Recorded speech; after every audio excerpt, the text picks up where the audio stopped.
حضرت ابو ہریرہ رضی اللہ تعالیٰ عنہ بیان فرماتے ہیں کہ نبی کریم صلی اللہ علیہ وسلم نے فرمایا،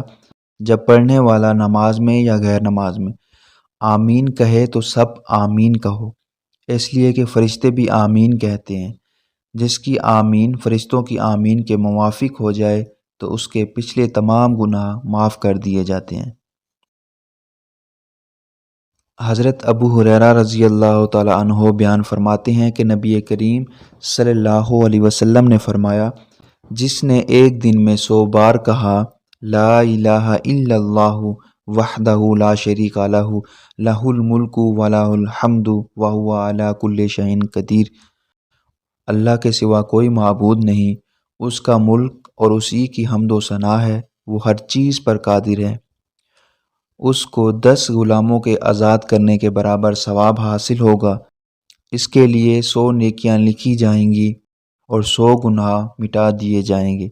اور وہ دن بھر پورے اس روز شیطان کے شر سے محفوظ رہے گا، اور کوئی شخص اس دن اس سے بڑھ کر کوئی عمل نہ لا سکے گا، البتہ وہ شخص لا سکے گا جس نے اسی کلمہ کو 100 بار سے زیادہ پڑھا ہو۔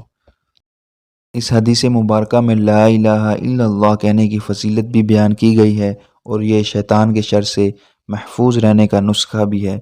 یہ دعا بھی ہے اور ذکر بھی۔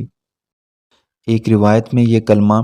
فجر کی نماز کے بعد 10 مرتبہ پڑھنے کا ذکر ہے۔ یہ کلمہ گناہ گاروں کے لیے اکسیر اعظم ہے، خصوصاً ہم جیسے گناہ گاروں کے لیے جو ہر دن سینکڑوں مرتبہ گناہ کیا کرتے ہیں۔ اگر 100 بار اس کلمہ کو پڑھ لیا جائے تو بہت سے صغیرہ گناہوں کا کفارہ ہو جاتا ہے۔ جزاک اللہ خیر۔